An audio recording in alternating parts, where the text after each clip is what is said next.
Hi viewers, India's largest digital media network Suman టీవీకి స్వాగతం. ప్రస్తుతం మనం మూసాపేటలోని ఇంద్రానగర్ కాలనీకి వచ్చాము. ఇక్కడ ఏంటి అంటే చెప్పనికి చాలా బాధాకరంగా ఉంది. 15 ఏళ్ల బాబుకి ఆడుతూ పాడుతూ చదువుకునే వయసులో 2 కిడ్నీలు చెడిపోయి డయాలసిస్ మీద ఆ బాబు జీవనం కొనసాగిస్తున్నాడు. ఆర్థికంగా కూడా వాళ్ళు చాలా ఇబ్బందులు పడుతున్నారు. తండ్రి ఒక్క సంపాదనతో 5 మంది ఆధారపడి బతుకుతున్నారట.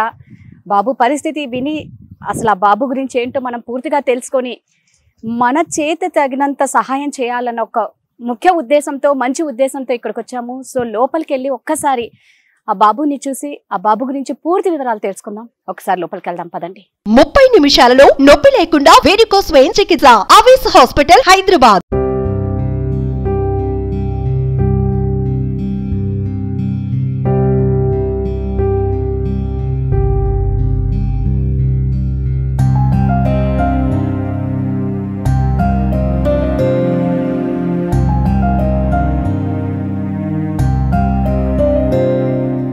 ఇక్కడ వాళ్ళందరూ ఉన్నారు. ఒకసారి వాళ్ళ పేరెంట్స్తో అయితే మనం ఫస్ట్ మాట్లాడదాము. అసలు ఏంటి ఆ ప్రాబ్లం అనేది వాళ్ళ పేరెంట్స్తో తెలుసుకుందాం. అమ్మ నమస్తే. అమ్మ మీ బాబుకేనా? మా బాబుకి చిన్న బాబు. ఎంతమ్మా వయసు? 15 సంవత్సరాలు. ఎన్ని సంవత్సరాల నుంచి బాబు, అసలు బాబుకి ఏం జరిగింది, ఫస్ట్ ఎట్లా గుర్తించారు? భోజనం చేయట్లేదు మేడం, వారం 2 నెలలు అవుతుండే. అయితే తర్వాత ట్రీట్మెంట్ దీనికి హాస్పిటల్కి తీసుకెళ్తే మళ్ళీ డాక్టర్లు టెస్ట్ చేసి, నేను డ్యూటీ చేస్తున్నా అక్కడ, వాళ్ళ దగ్గర చూపించిన. ఫస్ట్ చూపిస్తే బాబుకి ఇట్లా కిడ్నీ ప్రాబ్లం ఉందని మేడం సడన్గా చెప్తే నిమ్స్ హాస్పిటల్కి వెళ్ళమని రాయిపించింది ఆమెనే. నానే కంటిన్యూగా చూపిస్తున్నా మేడం 3 సంవత్సరాల నుంచి. ఎన్నేళ్ళు? 2 ఏళ్ళ నుంచి? 3 ఏళ్ళ నుంచి చూపిస్తున్నా మేడం. 3 ఏళ్ళ నుంచి. ట్రీట్మెంట్ ఎట్లా ఇస్తున్నారు? ఫస్ట్ నుంచి వాళ్ళు ఒకసారి చూపించారు మేడం నాకు. నేనంటే హౌస్ స్పీకింగ్ పని చేసి కొంచెం నేర్చుకున్నా. అదే కంటిన్యూగా నేనే చేసుకుంటాను. ఇంకా బాబుకి అంటే ఏం చేస్తారు బాబుకి? పైపు అవి కనెక్ట్ చేసేది మొత్తం ఉన్నాయి. ఇది ఏమంటారు ఈ ట్రీట్మెంట్ ని? డయాలసిస్. ఎన్ని రోజులకు వారంలో చేయించాలి? ఏం మేడం, రోజు 3 సార్లు చేయాలి మేడం. రోజుకి 3 సార్లా? నేనే చేసుకుంటా మేడం, ఇంట్లో ఎవరు చేయరు. స్కూల్కి వెళ్ళి మంచిగా లైఫ్ని ఎంజాయ్ చేయాల్సిన బాబు పరిస్థితి చూస్తే నిజంగా మాటలు అయితే రావటం లేదు. ఎలా ఉంది నాన్న? నొప్పి ఉందా? నొప్పి ఉండదా? తిన్నావా? ఏం తిన్నావు? ఇడ్లీ తిన్నావా? నొప్పి వస్తుందా నీకు? ఉంటుందా? రోజు ఉంటుందా నొప్పి? ఆకలేస్తుందా? బాగా ఆకలేస్తుందా? దేవుని మొక్కుంటున్నావా? ఏమని మొక్కుంటున్నావు? ఇది మొత్తం తగ్గిపోయి అందరు పిల్లలతో ఆడాలని మొక్కున్నా.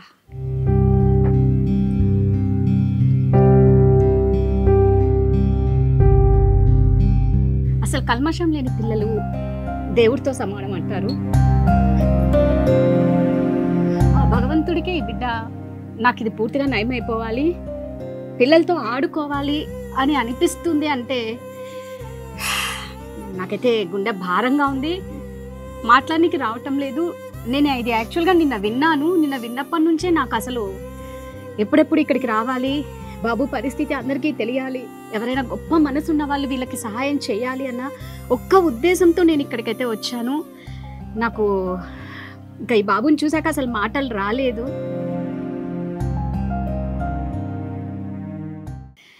నాన్న మీ ఫ్రెండ్స్ ఉన్నారా? ఎంతమంది నాన్న? 4. రోజు కలుస్తారా అమ్మా? రోజు కలుస్తారా? పోనీ చిన్నగా ఏమన్నా ఇంట్లో ఉన్నవి ఆడుకుంటూ ఉంటావా? ఆడుకోనికి ఇంట్లో ఉండేవి ఇంట్లో ఉంటే రారా? ఎందుకు? బయట అయితేనే ఆడుతుంటారు. మరి నువ్వు బయటకు వెళ్ళి ఆడుకుంటావా? ఎప్పటి నుంచి స్కూల్కి వెళ్ళట్లే? 4th క్లాస్ నుంచి. ఒక పక్క చదువు లేదు, ఒక పక్క ఆరోగ్యం లేదు, ఒక పక్క ఈ వయసులో ఆడుకోవాల్సిన ఆనందమూ లేదు. ఏ పాపం చేశాడని బిడ్డ భగవంతుడు ఇంత కష్టం ఇస్తున్నారు అని వాళ్ళ ఇంట్లో వాళ్ళు నిజంగా చాలా బాధపడుతున్నారండి. మగవాళ్ళకు కూడా రాకూడదు ఇలాంటి కష్టాలు, ఇలాంటి బాధలు అని నిజంగా ఇలాంటి వాళ్ళని చూసినప్పుడు చాలా అనుకోవాలి. ఏం చేస్తుంటారు మీరు? కటింగ్ షాపా? అంటే బాబుకి ఇది ఫస్ట్ ఎప్పుడు స్టార్ట్ అయింది? ఏ ఏజ్లో స్టార్ట్ అయింది? 12 ఏళ్ళు ఉన్నప్పుడే స్టార్ట్ అయింది మేడం. 12 ఏళ్ళు. చిన్నప్పుడు అంతా బాగున్నాడు బాబు? చిన్నప్పుడల్లా బాగున్నాడు. డాక్టర్లు చూపించిన ఎవరు చెప్పాలి, తర్వాత బయట పడ్డది. అంటే మీకు ఎంతమంది మొత్తం పిల్లలు? ఈయన మూడవ ఆయన. ఫస్ట్ ఈయన కూతురు మూడవ. చనిపోయింది, తర్వాత ఈ పెద్ద ఆయన ఉన్నాడు కానీ బాగానే ఉన్నాడు. ఇప్పుడు ఈయనతోనే ప్రాబ్లం. అంటే ఫస్ట్ కూతురు కూడా ఇట్లా కిడ్నీస్ ఫెయిల్యూర్ అయిపోయి చనిపోయింది. అప్పుడు ట్రీట్మెంట్ ఎలా ఇచ్చారు ఆ అమ్మాయికి? చిన్నగా ఉన్నది కాబట్టి అంతగా ట్రీట్మెంట్కి సహకరించారు. ఎంత ఖర్చు అవుతుందండి మీకు ట్రీట్మెంట్కి? ఇప్పటికైతే 6 లక్షల దాకా అప్పు బయట చేసిన మేడం. ఇప్పుడు ఇచ్చేవాళ్ళు లేరు, ఇవ్వడానికి ఎవరు లేరు. పని చేసుకుంటూ తినాలి లేకపోలేదు. ఎంతమంది ఉంటారు ఇంట్లో? ఇట్లా నేను, మా భార్య, మా అమ్మ, మా కొడుకు బయట ఉంటారు. మా అక్క వాళ్ళు వస్తుంటారు పోతుంటారు, ఏమైనా ఆపద ఉంటే మీరు ఎంత సంపాదిస్తారు నెలలు? నెలకంటే చెప్పలేను మేడం. రోజు 600 700 గిరాకీ బట్టి వచ్చిందాన్ని కాపాడుకోవాలా. వచ్చిందంతా ట్రీట్మెంట్కే అయిపోతుంది. అంతే, పని చేయకపోతే ఇంక పిల్లలకి వెళ్ళదు. సో వీళ్ళు సంపాదించిన డబ్బుతోనే బాబుకి ఏదన్నా మెడిసిన్స్ అండి. ఆ నెల ఆయన ఏం చేయలేకపోతే ఇక్కడ ఈ బాబుకి తిండి కాదు కదా, ఆరోగ్యానికి కూడా ఆరోగ్యం బాగవనికి కూడా వీళ్ళకి మందులకి డబ్బు లేదంట. ఆర్థికంగా చాలా ఇబ్బంది పడుతున్నారు. వీళ్ళకి ఎటువంటి స్తోమత అండా లేదంటున్నారు. మరి గవర్నమెంట్ నుంచి మీకు ఎటువంటి హెల్ప్ వచ్చిందండి? ఫస్ట్లో వచ్చింది మేడం, 3 సార్లు ఆపరేషన్కి, దానికి సరిపోయింది. తర్వాత డబ్బులే పెట్టినాం. ఆపరేషన్ 3 సార్లు జరిగింది. ఎక్కడ చేశారు బాబుకి? నిమ్స్ని ఇక్కడ మెడకు ఒకటి, తోడకొకటి. ఇప్పుడు హాస్పిటల్లో ఉన్న 3 నెలలు ఉన్నా మేడం. 3 నెలల నుంచి వాళ్ళు ఇక్కడ ఇచ్చిండ్రు. ఫస్ట్ ఇక్కడ ఇచ్చి ఇది ఇన్ఫెక్షన్ వచ్చిందని తీసేసిండ్రు. మళ్ళీ తర్వాత ఇక్కడ తొడకి ఇచ్చిండ్రు. ఇంత సేమ్ ఇదే ఇట్లనే ఇచ్చిండ్రు. తొడకి ఇచ్చి తొడ తర్వాత తీసేసినారు. ఇంకా ఇన్ఫెక్షన్ వచ్చింది మళ్ళీ అని. తర్వాత కంపల్సరీ ఇది పెట్టుకోవాలి, లేకపోతే కానీ నడవదు అని అన్నారు. ఆయన ఇప్పుడు తినేది మొత్తం అరగడానికి మాత్రమే. ఇది కిడ్నీ ప్రాబ్లం గురించి. ఇప్పుడు ఈయన తినేది ఏమైనా వాటర్ గీటర్ ఏమైనా కస్తిగా తింటారు కదా, దాని ఇది పనిచేస్తుంది అంతే. ఇంకా కెమికల్ అది ఉంది డయాలసిస్, దాంట్లో ఉన్న కెమికల్ లోపలికి వెళ్ళి బయటికి రావాలి. 3 సార్లు మేడం. పొద్దున 5:30కి చేస్తాను, మళ్ళీ 2కి చేస్తా, మళ్ళీ తర్వాత నైట్ 10 అవుతుంది. 8 గంటలు కంపల్సరీ ఉండాలి మేడం. నొప్పి ఉంటుంది చేసేటప్పుడు? ఒక్కసారి వస్తుంది మేడం, కొంచెం కొంచెం. అది చేసిన తర్వాత బాబుకి ఎట్లుంటుంది బాడీ? అంటే మంచి ఎనర్జీగా ఉంటాడా? ఏం లేదు మేడం, కొంచెం ఎనర్జీగా ఉంటాడు. 1 గంటల సేపు పనుకోవాలి, 1 గంటనన్నా పనుకోవాలి. ట్రీట్మెంట్ అయినాక ఒక 2 గంటలు 3 గంటల్లో బాబు అంటాడు మేడం. అప్పుడు ఫ్రీగా అయిపోతాడు కొంచెం. ఇదండి వీళ్ళ పరిస్థితి. ఆయనదేమో బార్బర్ షాపు. రోజుకి ఏదో 600, ఒక్కొక్కసారి 1000 రూపాయలు వస్తుంది. అది గ్యారంటీ కాదు. వచ్చిన డబ్బుతో వాళ్ళు కడుపు నింపుకోవడం కాదు, బిడ్డను ఆరోగ్యంగా చూసుకొని కూడా ఆ డబ్బు సరిపోని పరిస్థితిలో ఉన్నారు. హాస్పిటల్కి వెళ్ళేటప్పుడు భయం వేస్తుందా? చదువుకోవాలని ఉందా? స్కూల్కి వెళ్ళాలని ఉందా? నీకేమేమి ఉన్నాయి కోరికలు చెప్పు ఒక్కసారి. స్కూల్కి వెళ్ళాలని, పిల్లలతో అందరు కలిసి ఆడుకోవాలని, ఇంకా కొన్ని మమ్మీ డాడీ మంచిగా చూసుకోవాలి. వామ్మో. చూడండి, ఒక పక్క ఆరోగ్యంతో సతమతం అవుతున్నా, ఎప్పుడెప్పుడు నేను కోలుకుంటే నేను బాగా చదువుకొని మా అమ్మ నాన్నని బాగా చూసుకోవాలి అంటే ఏదన్నా దెబ్బ తాకితేనే ఆ నొప్పి తెలుస్తుంది, లైఫ్ వాల్యూ తెలుస్తుంది అని అనుకుంటాం కదా.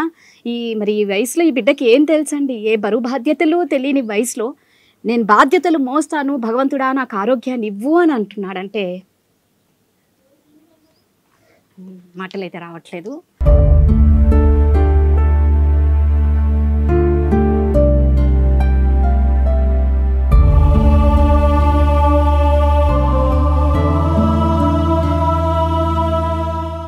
బాబు వాళ్ళ నాన్నమ్మ ఉన్నారు, ఒక్కసారి వాళ్ళ నాన్నమ్మతో కూడా మాట్లాడదాం.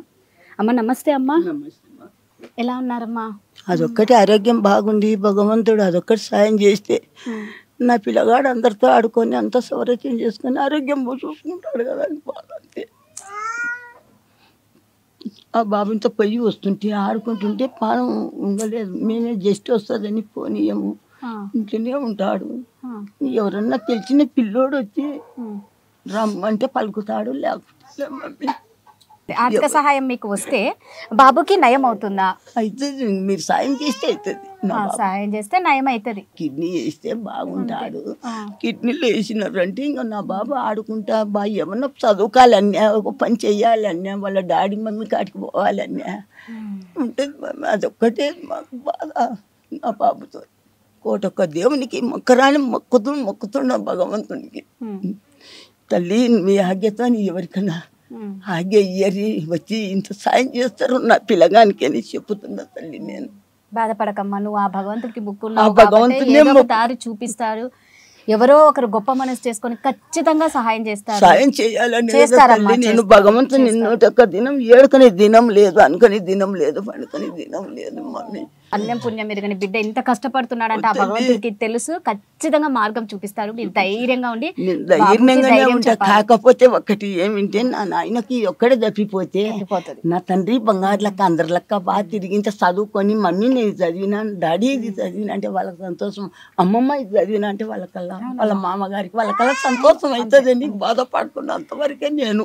ఏం కాదమ్మా, నువ్వు ధైర్యంగా ఉండు. నా బిడ్డలు నా ఇంకా నువ్వు పెద్దదానివి, మళ్ళీ నీకు ఆరోగ్య సమస్య రాకుండా చూసుకోవాలి. నాకు వచ్చినమ్మా కండ్లు కాండ్రావు, కళ్ళ నొప్పులు. నేను కూర్చుంటే నాకే పెట్టాలి, మా పిల్లగాని చూసుకోవాలా, నన్ను చూసుకోవాలా.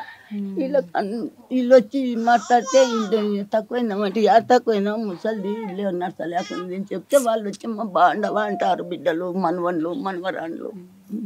లేదమ్మా, నువ్వు ధైర్యంగా ఉండు. ఉంటాను నా పిల్లగానికి బాగా ఎవరికి ఆరోగ్యంగా భగవంతుని ఏడుకుంటూనే ఉంటామ్మా నేను. నాకు అదే కావాలా.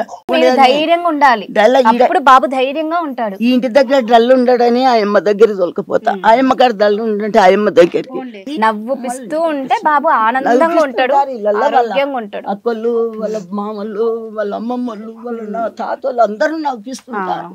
ఈడ పెద్ద నాన్ననా? నమస్తే అండి. నమస్తే మేడం. మీరు బాబు పెద్ద నాన్ననా? ఒకసారి చెప్పండి. మీరు 3 సంవత్సరాలు అవుతుంది కిడ్నీ ప్రాబ్లం అన్నారు. చాలా ఇబ్బంది పడుతున్నారు. ఆయన ఒక నెలకు 5,000 3,000 వస్తాయి. కుటుంబాన్ని ప్రోత్సహించలేకుంటున్నాడు. ఇలాంటి ముందు కిడ్నీ ఎవరైనా ఇచ్చేవాళ్ళు, ఏమైనా కిడ్నీ దాతలు ఎవరైనా ఉంటే ఇస్తే బాగుంటుంది. భవిష్యత్తు మస్తు ఉంది, పిల్ల ఉంది, బంగారం లాంటి భవిష్యత్తు ఉంది. బిడ్డ కోలుకుంటాడు. ఎవరో ఒకరు గొప్ప మనసుతో కిడ్నీ దాతలు ఉంటారు, చేస్తారు. బాబు ఖచ్చితంగా కోలుకుంటాడు. ఖచ్చితంగా ఖచ్చితంగా. ఎవరు వస్తలేరు సాయం చేయడానికి అసలు. అంటే మీరు ఎవరినన్నా కలిసారా? మంది కలిసినా కూడా ఎవరు రావట్లేదు అసలు. ఎవరిని కలిసారు? ముఖ్యంగా పెద్దవాళ్ళని ఎవరినన్నా కలిసారా? అంటే మాకు తెలిసిన కాడ అంతా పెట్టేసి వస్తున్నాం మేడం. ఇట్లా సాయం చేయని ఎవరు చేయట్లేదు అసలు. డాక్టరు ఏం చేస్తే బాబుకి పూర్తిగా నయం అవుతుంది అన్నారు. దానికి మేడం ఏం ప్రాబ్లం లేదు, కిడ్నీ ఒక్క ప్రాబ్లం తప్ప ఏ ప్రాబ్లం లేదు మేడం. అన్ని ఎవరన్నా ఇస్తే మాత్రం ఇస్తే మంచిగా అవుతాడు మేడం. మళ్ళీ కిడ్నీ మార్చితే మంచిగా అవుతాడు, మళ్ళీలాగా తిరుగుతాడు, మంచిగా ఆడతాడు, తింటాడు, అన్ని బాగుంటాయి మేడం. ఇంకా ఇప్పుడు 2 కిడ్నీలు చెడిపోయినాయి కాబట్టి ఒక్క కిడ్నీ ఎవరన్నా ఇచ్చినా కూడా బాబు ఆరోగ్యంగా కోలుకుంటాడు. అంతే మేడం. అమ్మ నమస్తే. అమ్మ నమస్తే. ఏడిస్తే బాబు, మీరందరూ ఏడ్చే కొద్ది బాబుకి ఏమైపోతుంది అంటే భయం వేస్తుంది. వారానికి 6,000 రూపాయలు ట్రీట్మెంట్కి అవుతుంది. నెలకు 10,000 మాత్రలు అవి ఇవి తెచ్చేసుకుంటున్నారు, శుద్ధులకు మాత్రలకు. అంటే మీకు గవర్నమెంట్ నుంచి ఎంత వచ్చింది ఇప్పటి వరకు? వచ్చింది మేడం, చేసిన కాడ 3 మాటలు ఆపరేషన్ అయితే ఆడికి అయిపోయినాయి. ఇంకా ఆపరేషన్ కి అయిపోయినాయి, గవర్నమెంట్ ఇచ్చిన సహాయం అక్కడతో అయిపోయింది. ఇప్పుడు ఇంకా ఏమన్నా ఆపరేషన్ అంటే మళ్ళీ 50,000 అట కావాలి పిల్లలు. ఇప్పుడు మళ్ళీ కిడ్నీ పెట్టాలి అంటే ఒక 50,000 అవుతుంది. 50,000 రూపాయలు 5-6 లక్షలు అడిగినారు. నీ పేరు ఏంటి బుజ్జి? రామకృష్ణ. రామకృష్ణ. రాముడు కృష్ణుడు 2 కలిపితే ఈ రామకృష్ణ, బాలరామకృష్ణ కదా కదా. నీకేం కాదు నాన్న, నీకంతా సెట్ అయిపోయి నువ్వు నెక్స్ట్ ఈ టైంకి చూడు, మళ్ళీ పిల్లలతో అంతా ఈ గల్లీలో ఆడుకుంటూ కనిపిస్తావు. చక్కగా స్కూల్కి వెళ్తావు. ఖచ్చితంగా ఆ భగవంతుడు నీకు హెల్ప్ చేస్తాడు. రాముడు కృష్ణుడి పేర్లన్నీ నీకే పెట్టేసినారు మీ అమ్మా నాన్న. నీకేమీ కాదు, సరేనా? నువ్వు మంచిగా ఆడుకుంటావు, నువ్వు అనుకున్నట్టు చదువుకుంటావు, అమ్మా నాన్నని కూడా బాగా చూసుకుంటావు, సరేనా? నువ్వు మంచిగా తినాలి. నువ్వు తింటేనే కదా వాళ్ళు హ్యాపీగా ఉంటారు. నువ్వు ఎప్పుడు ఏడవకూడదు, డల్లుగా ఉండకూడదు, మంచిగా నవ్వుతూ ఉండు, సరేనా? చూశారు కదండి, ఇది బాబు పరిస్థితి. రోజుకి 3 సార్లు కదా? 3 సార్లు చేయాలి మేడం. రోజుకి 3 సార్లు చేస్తున్నారండి బాబుకి. వాళ్ళ అమ్మనే చేస్తుంది. ఇది ఒక్కసారి చూస్తే కాకపోతే ఎవరన్నా సహాయం చేస్తే మాత్రం ఖచ్చితంగా బాబుకి మంచి లైఫ్ ఇచ్చిన వాళ్ళు అవుతారండి. నిజంగా పునర్జన్మ అని చెప్పుకోవాలి బాబుకి. ఏం కాదు నాన్న రామకృష్ణ, నీకు అంతా సెట్ అయిపోతుంది, సరేనా? ఇంట్లో ఎవరన్నా ఫ్యామిలీలో ఇవ్వడానికి ఉన్నారా రెడీగా? చేయడానికి నేను రెడీగా ఉన్నా, నన్ను వద్దంటారు మేడం. ఎందుకంటే నేను పని చేస్తేనే అంత ఇల్లు నడుస్తుంది. కొడుకు మీద ప్రేమ ఎలా ఉంటుంది చెప్పండి ఎవరికైనా. మనది పార్ట్ తీసైనా ఇవ్వనికి ఏ తల్లి తండ్రి వెనుకాడరు. కాకపోతే ఈ కుటుంబాన్ని అంత భారం మోసి పోషించేది ఆ తండ్రి కాబట్టి ఆయన కిడ్నీ ఇస్తే ఆయనకి ఏమైపోతే మళ్ళీ వీళ్ళందరికీ ఏమైపోతారా అని ఇంట్లో వాళ్ళు ఆపుతున్నారట. శివగారు, మీరు ఫైనల్గా మీరు ఏం ఆశిస్తున్నారు? మా ఛానల్ని రమ్మని చెప్పారు. మేము ఆశిస్తున్నామంటే ఒకటే మేడం, ఆరోగ్యసాయంగా ఎవరైనా కానీ కిడ్నీలు దానం చేసి మా కొడుకు ఆపరేషన్ అయిందనుకో మాకు ఒక బాగా సంతోషంగానే ఉంటుంది. అట్లందుకు మేము అదే ఆశపడుతున్నాం. ఎందుకంటే ఇప్పుడు కొడుకుని పోగొట్టుకోవాలంటే కొంచెం కష్టం. ఎవరైనా దయదలిచి ఏమైనా సాయం చేస్తే మాకు నేను పని చేసినే వెళ్తుంది మేడం, లేకపోతే లేదు. అది నా బాధ. చూసారు కదండి, ఇది వీళ్ళ బాధ, సమస్య. ఏం చెప్పాలో కూడా నాకైతే మాటలు రావటం లేదు. వీళ్ళు సుమన్ టీవీని ఆశ్రయించిందే మాకెవరన్నా సహాయం చేసి నా బిడ్డ ప్రాణాన్ని కాపాడండి అని మనల్ని ఆశ్రయించారు మమ్మల్ని. దయచేసి చూస్తున్న ప్రతి ఒక్కరూ ఎవరైనా సరే సహాయం చేయాలన్న గొప్ప మనసున్న వాళ్ళు ఖచ్చితంగా వీళ్ళకి సహాయం చేయండి. ఈ రామకృష్ణకి మంచి లైఫ్ ఇవ్వండి. రామకృష్ణ బాగా చదువుకొని వాళ్ళ అమ్మ నాన్నని చూసుకుంటాడంట కదా రామకృష్ణ. ఎవరి శక్తి కొద్ది వారు సహాయం చేయండి. ఎవరన్నా కిడ్నీ దాతలు ఉంటే మాత్రం ఖచ్చితంగా మాకు సహాయం చేయండి. ఒక్క కిడ్నీ చాలు నా కొడుకు బతికేస్తాడు అని ఆ తల్లి తండ్రి వాళ్ళ అమ్మమ్మ నానమ్మ అందరూ బోళ్ళన విలపిస్తున్నారు. సో ఆ బాధను ఒక్కసారి అందరూ అర్థం చేసుకోండి. ఎవరైనా అంత గొప్ప మనసున్న దాతలు ఉంటే మాత్రం ముందుకు రండి, ఈ బిడ్డని కాపాడండి. ఇదే మేము కోరుకుంటున్నాం. Thank you so much.